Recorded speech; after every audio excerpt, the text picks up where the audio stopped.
여러분, 스케일링 받고 나서 이가 시렸던 경험 있으신가요? 아니면 혹시 레진이 떨어졌던 적은요? 많은 분들이 그냥 원래 그런가 보다 하고 넘기시는데 사실 이건 우연이 아닙니다. 제대로 알고 계시지 않으면 스케일링이 오히려 치아를 망칠 수도 있어. 같은 업계 사람으로서 오늘은 정말 솔직하게 말씀드리겠습니다.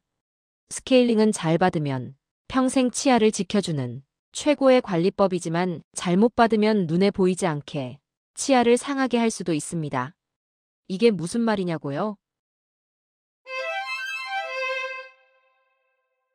저는 25년간 치아 표면의 미세 손상을 연구해온 구강건강학 박사 김성우입니다. 수많은 사람들의 치아를 현미경으로 들여다보며 정말 놀라운 사실을 알게 됐죠. 스케일링 후에 시리다는 분들의 치아를 확대해서 보면 육안으로는 안 보이는 미세한 흠집들이 가득했어요. 스케일링은 분명 필요한 관리입니다. 치석을 제거하지 않으면 잇몸 염증이 생기고 그게 계속 진행되면 결국 치아를 잃게 되니까요. 하지만 여기에 함정이 있어요. 치아가 금이 가 있거나 레진 치료를 받았거나 초기 충치가 있다면 초음파 진동만으로도 표면이 미세하게 파이는 현상이 생깁니다.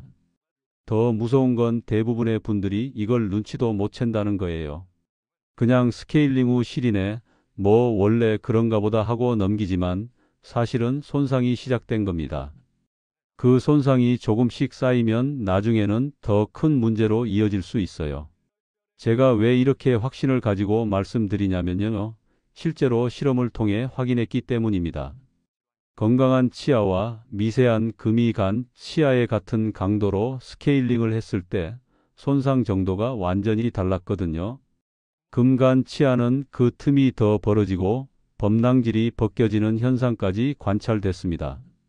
오늘 영상에서는 왜 이런 일이 생기는지 그리고 어떻게 하면 안전하게 스케일링을 받을 수 있는지를 제가 직접 연구와 실험을 통해 밝혀드리겠습니다. 끝까지 보셔야 스케일링의 진짜 진실을 아실 수 있어요. 특히 마지막 부분에 나올 단 한 가지 실천법만 기억하셔도 평생 치아를 지키실 수 있습니다. 더 궁금한 내용은 댓글로 물어보세요. 얼마 전 68세 이정숙 님이 제게 찾아오셨어요. 표정이 정말 안 좋으셨죠? 박사님, 스케일링하고 나서 이가 깨졌어요. 그 한마디에 제 마음이 덜컥 내려앉았습니다. 이게 무슨 일인가 싶어서 급히 살펴봤죠. 자세히 보니까 깨진 게 아니라 앞니에 있던 레진 치료 부위가 떨어져 있었던 겁니다.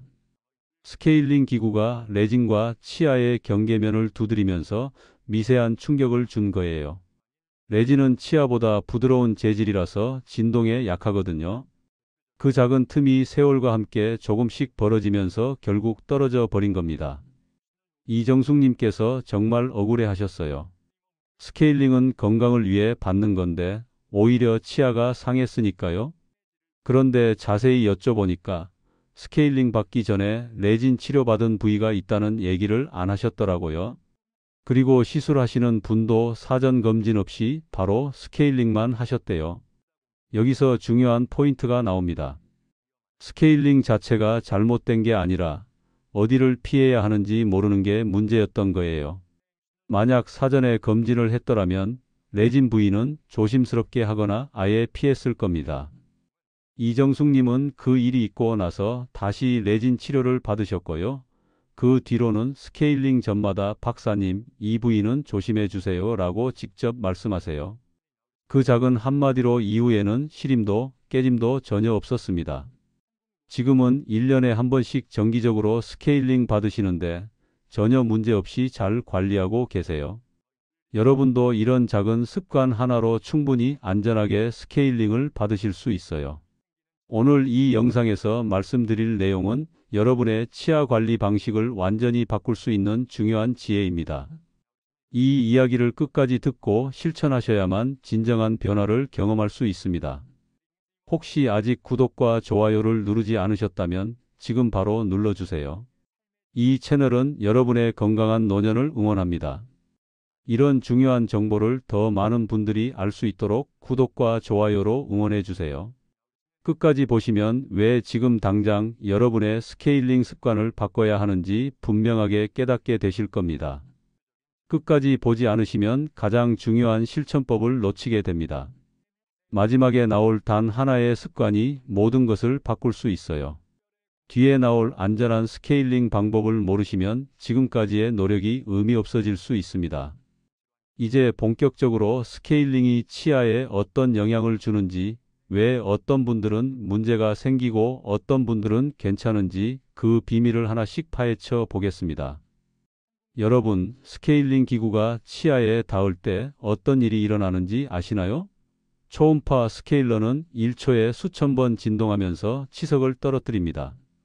이 진동이 치석만 떨어뜨리면 좋겠지만 사실 범랑질 표면에도 미세한 마찰이 생겨요. 서울치위생학회에서 진행한 연구를 보면요. 초음파 스케일링 후 치아 표면을 전자현미경으로 확대해서 관찰했더니 0.5 마이크로미터 수준의 미세 흠집이 관찰됐습니다. 0.5 마이크로미터가 얼마나 작냐면 머리카락 굵기의 100분의 1도 안 되는 크기예요. 그러니까 육안으로는 절대 안 보이죠. 하지만 이 미세한 흠집이 쌓이면 문제가 됩니다. 제가 만난 62세 김미수님 얘기를 해드릴게요. 이분은 반년마다 꼬박꼬박 스케일링을 받으셨어요. 정말 성실하게 관리하신 거죠. 그런데 어느 날부터 찬물만 마셔도 이가 시리기 시작했대요.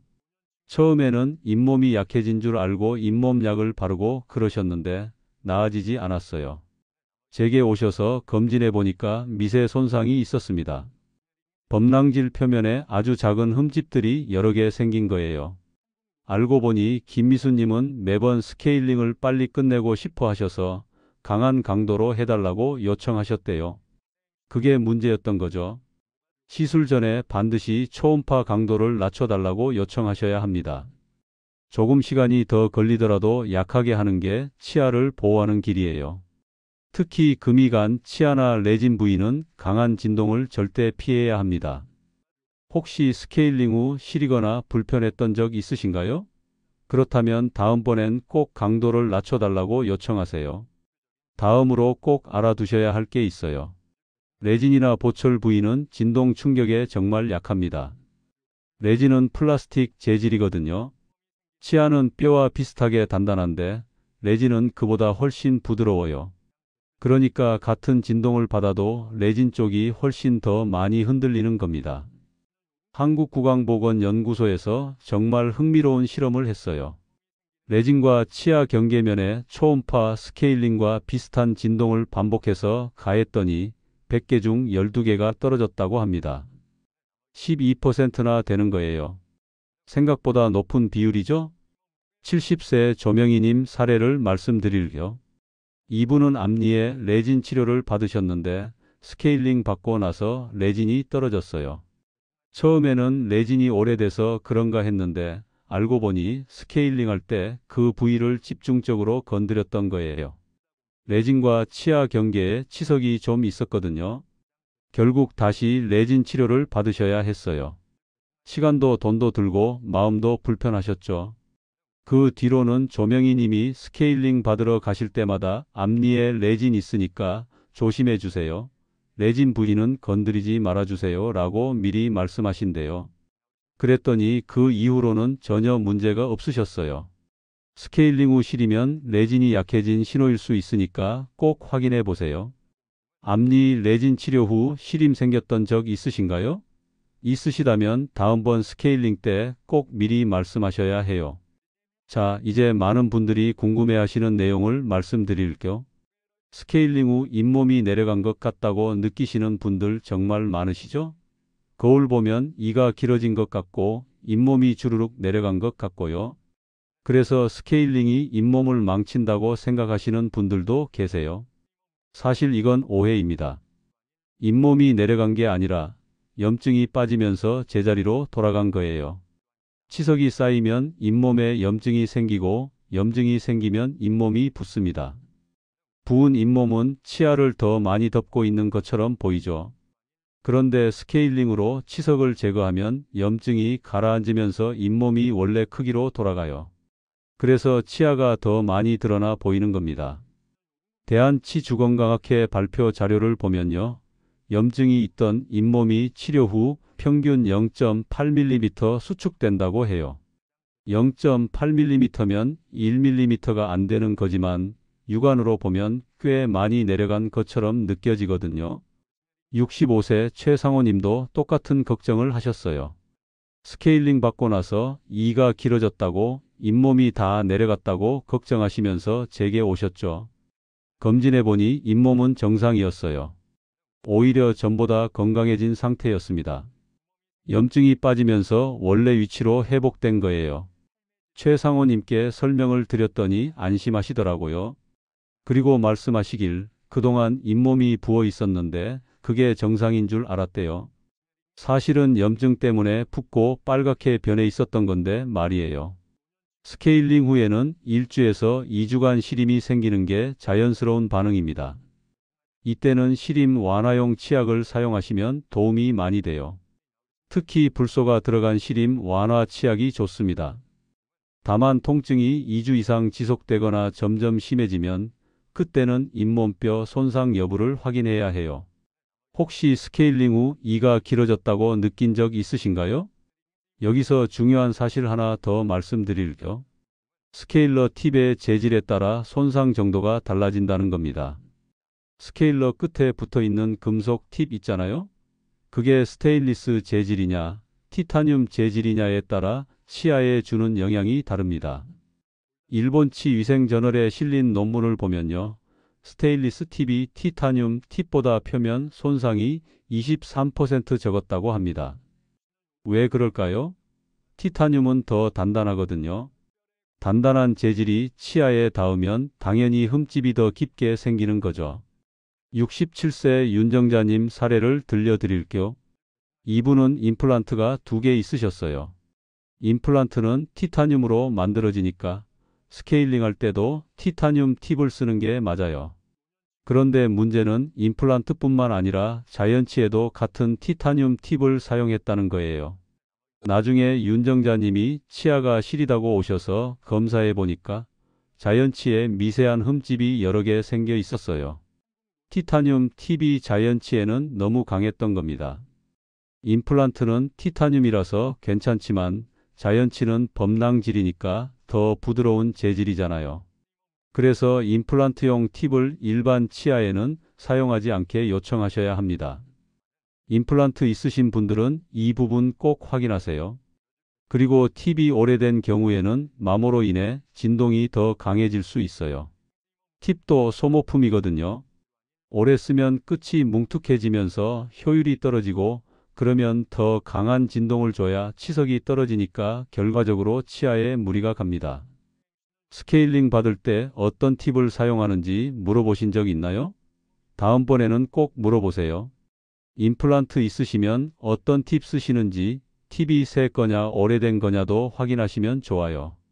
마지막으로 가장 중요한 얘기를 하겠습니다. 제가 25년 동안 수많은 케이스를 보면서 느낀 건데요. 검진 없이 하는 스케일링이 가장 위험합니다. 정말로요. 초기 충치나 금이 간 치아는 스케일링 진동에 정말 쉽게 손상돼요.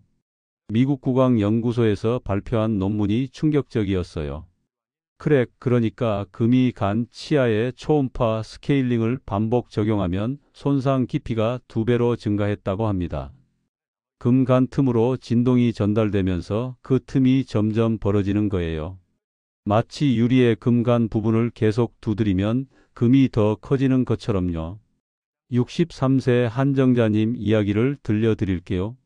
이분은 정말 성실하게 6개월마다 스케일링을 받으셨어요.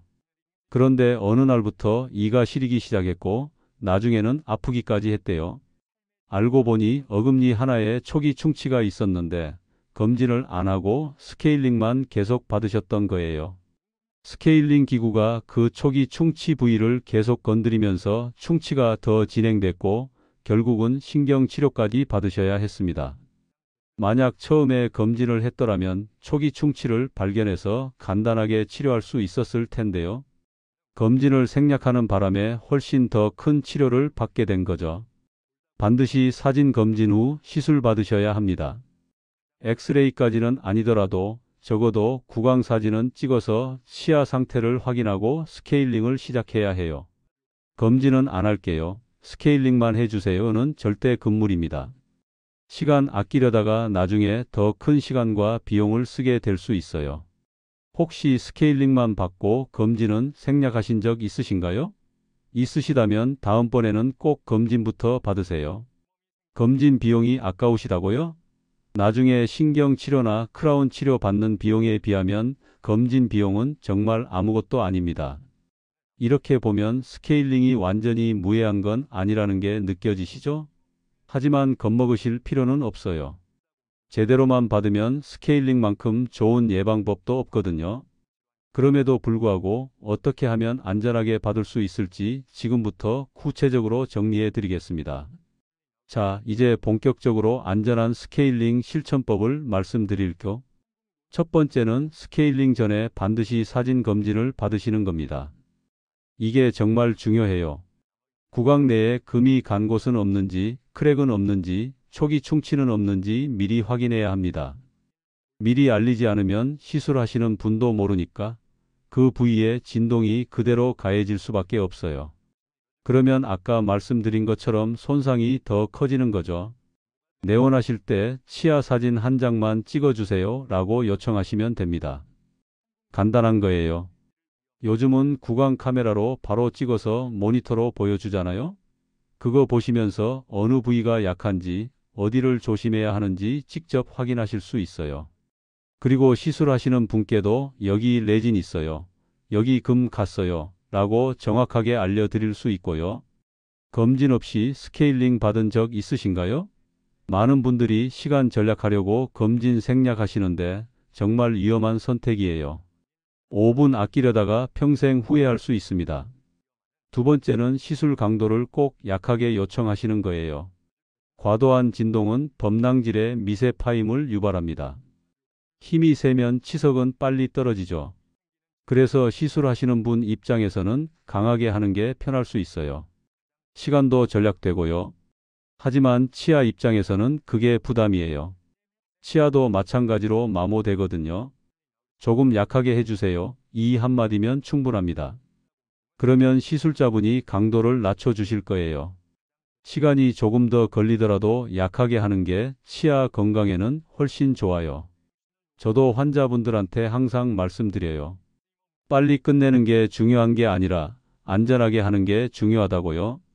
10분 걸릴 걸 20분 걸려도 괜찮으니까 천천히 약하게 해달라고 하세요. 시술 중 강도 조절 요청해 보신 적 있나요? 안 해보셨다면 다음번에 꼭 해보세요. 생각보다 훨씬 부드럽게 진행되고 시림도 덜 하실 거예요. 세 번째는 스케일링 주기를 본인 상태에 맞게 정하는 거예요. 보통은 6개월에서 1년이 적당합니다. 너무 자주 하면 표면 손상이 누적될 수 있거든요. 치아도 자가 회복 능력이 있어요.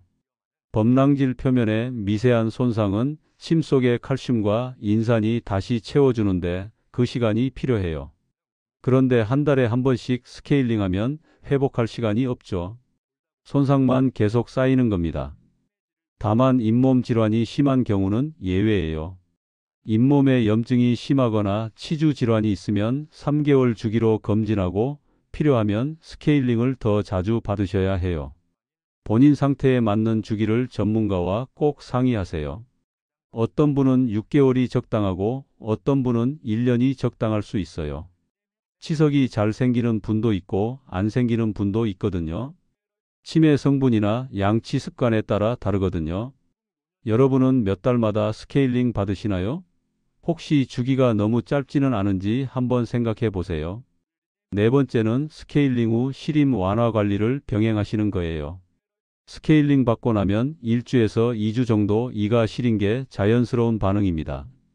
치석이 떨어지면서 그동안 덮여 있던 부분이 노출되니까요. 특히 잇몸 경계 부분은 더 시릴 수 있어요. 이때 시림 완화 치약을 사용하시면 정말 도움이 많이 됩니다. 시림 완화 치약에는 질산칼륨이나 염화스트론튬 같은 성분이 들어있는데 이게 노출된 상아질 구멍을 막아줘요. 그러면 찬 자극이 신경까지 전달되지 않아서 시림이 줄어드는 거죠. 그리고 칫솔도 부드러운 걸로 바꾸세요. 스케일링 후 12주는 치아가 민감한 시기니까 딱딱한 칫솔로 세게 닦으면 안 돼요. 부드러운 칫솔로 살살 닦으시고 치약도 연마제가 적게 들어간 걸로 쓰시는 게 좋아요. 그런데 만약 2주가 지나도 시림이 계속되거나 오히려 더 심해진다면 그때는 재검진이 필요합니다. 단순한 시림이 아니라 다른 문제가 있을 수 있거든요. 치아에 금이 갔거나 충치가 진행됐거나 잇몸뼈에 문제가 있을 수 있어요. 스케일링 후 어떤 관리법 쓰고 계신가요? 아무 관리도 안 하고 그냥 참으신다고요? 그러지 마시고 시림 완화 치약이라도 꼭 쓰세요. 5번째이자 마지막으로 말씀드릴 건 신뢰할 수 있는 전문가와 협력하는 거예요. 이게 사실 가장 중요할 수도 있어요. 같은 스케일링이라도 누가 하느냐에 따라 결과가 완전히 다르거든요. 경험이 많은 전문가는 어느 부위를 얼마나 강하게 해야 하는지, 어디를 피해야 하는지 감으로 알아요. 미세한 손상을 최소화하면서도 치석은 깨끗하게 제거하죠. 반면에 경험이 부족하면 같은 부위를 계속 건드리거나 필요 이상으로 강하게 할 수 있어요. 비용보다는 경력과 신뢰를 우선하셔야 합니다. 조금 비싸더라도 경험 많고 꼼꼼하게 봐주시는 분한테 받으시는 게 훨씬 좋아요. 그리고 한 곳에 꾸준히 다니시는 게 중요해요. 정기적으로 내원해서 치아 상태를 기록 관리 받으시면 시간이 지나면서 어떻게 변화하는지 알 수 있거든요. 제가 아는 어떤 분은 10년째 같은 곳에 다니시는데요. 그분 치아 기록이 다 남아 있어요. 어느 부위가 약한지, 어디를 조심해야 하는지 전부 기록돼 있죠. 그러니까 매번 갈 때마다 설명할 필요 없이 알아서 조심해서 해주시는 거예요. 오래 맡긴 전문가 있으신가요? 없으시다면 이제라도 한 곳을 정해서 꾸준히 다니세요. 이게 진짜 장기적으로 치아 건강 지키는 비법이에요. 이제 오늘 내용을 마무리하면서 핵심만 다시 한번 짚어드리겠습니다. 오늘 말씀드린 핵심을 단 한 줄로 정리할 수 있습니다. 스케일링은 치아에 완전히 해가 없는 건 아니지만 올바르게 받으면 평생 치아를 지켜주는 최고의 예방법입니다. 잘못된 상식은 스케일링은 전혀 해가 없다는 거예요. 많은 분들이 이렇게 생각하세요. 스케일링은 치아 청소니까 당연히 좋은 거 아니냐, 자주 받을수록 좋은 거 아니냐고요. 하지만 그게 아닙니다. 올바른 상식은 검진하고 요청하고 주기만 지키면 해가 없다는 거예요. 이 세 가지만 지키시면 됩니다. 검진 먼저 받고 약하게 해달라고 요청하고 적절한 주기를 지키는 것. 이게 전부예요. 스케일링을 무서워해서 아예 피하는 분들 계시잖아요. 이가 상할까봐, 잇몸이 내려갈까봐 안 받겠다고요. 그런데 그게 더 위험합니다. 스케일링을 안 받으면 치석이 계속 쌓이고 치석은 잇몸 염증을 유발하거든요. 잇몸 염증이 심해지면 잇몸뼈가 녹기 시작해요. 그렇게 되면 나중에는 치아가 흔들리고 결국 빠지게 됩니다. 제가 만난 분 중에 10년 넘게 스케일링을 한 번도 안 받으신 분이 계셨어요. 오셨을 때는 이미 잇몸뼈가 많이 녹은 상태였고 치아 여러 개가 흔들리고 있었어요. 결국 임플란트를 여러 개 해야 했죠.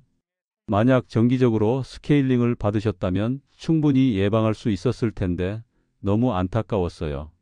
반대로 정기검진과 올바른 요청으로 관리하는 분들은 10년, 20년이 지나도 치아를 건강하게 유지하십니다. 70대, 80대인데도 자기 치아 그대로 쓰시는 분들 많아요. 그분들의 공통점이 뭐냐면 젊을 때부터 꾸준히 관리하셨다는 거예요. 스케일링도 정기적으로 받고 양치질도 꼼꼼하게 하시고 문제 생기면 바로 치료하시고요. 그렇게 관리하신 분들은 나이가 들어도 음식을 잘 씹을 수 있어요. 음식을 잘 씹으면 소화도 잘 되고 영양 흡수도 잘 되고 그게 전체적인 건강으로 이어지는 거죠. 반대로 치아가 없어서 음식을 제대로 못 씹는 분들은 영양 상태가 안 좋아져요. 부드러운 것만 드시니까 단백질이나 채소 섭취가 부족해지고 그러면 근육도 빠지고 면역력도 떨어지고요. 결국 전체적인 건강이 나빠지는 겁니다. 치아 건강이 단순히 입안의 문제가 아니에요. 전신 건강과 직결되는 거예요. 그래서 스케일링을 통한 예방 관리가 정말 중요한 겁니다. 오늘 당장 실천할 수 있는 건 하나입니다. 다음 스케일링 예약할 때 검진 먼저 하고 약하게 해주세요. 이 한마디만 하시면 돼요. 정말 간단하죠? 이 한마디가 여러분의 치아를 평생 지켜줄 겁니다. 그리고 기억하세요. 레진 치료 받으신 부위가 있다면 꼭 미리 말씀하시고요. 금이 간 치아가 있다면 그 부위는 피해달라고 요청하세요. 임플란트 있으신 분들은 어떤 팁을 쓰는지도 확인하시고요. 전문가도 여러분이 직접 말씀해 주셔야 더 조심할 수 있습니다. 시술하시는 분이 아무리 경험이 많아도 여러분 입안을 다 외우고 계실 수는 없잖아요. 그러니까 여러분이 적극적으로 알려주셔야 해요. 한 가지 더 당부드리고 싶은 게 있어요. 스케일링 후 시리다고 해서 진통제 드시거나 그냥 참지 마세요. 시림 완화 치약 쓰시고 부드러운 칫솔 쓰시고 찬 음식 피하시고요. 그래도 2주 이상 지속되면 꼭 다시 가서 확인받으세요. 그리고 스케일링 주기도 본인한테 맞게 조절하세요. 6개월마다 받는 분도 있고 1년에 한 번 받는 분도 있어요. 중요한 건 꾸준히 받는 거예요.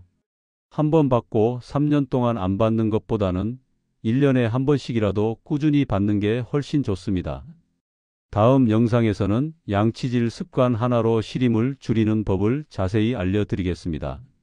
올바른 양치 방법만 익혀도 스케일링 후 시림을 크게 줄일 수 있어요. 칫솔 각도, 칫솔질 순서, 치약 선택법까지 전부 다 알려드릴게요. 지금 실천하시면 다음 스케일링 때는 시림이 훨씬 덜 하실 거예요. 그리고 치석도 덜 생겨서 스케일링 시간도 짧아질 거고요. 오늘 영상이 도움되셨다면 구독과 좋아요 부탁드려요. 여러분의 건강한 치아를 위해 앞으로도 유익한 정보 계속 가져올게요. 더 궁금한 내용은 댓글로 물어보세요. 가능한 한 답변 드리겠습니다. 감사합니다.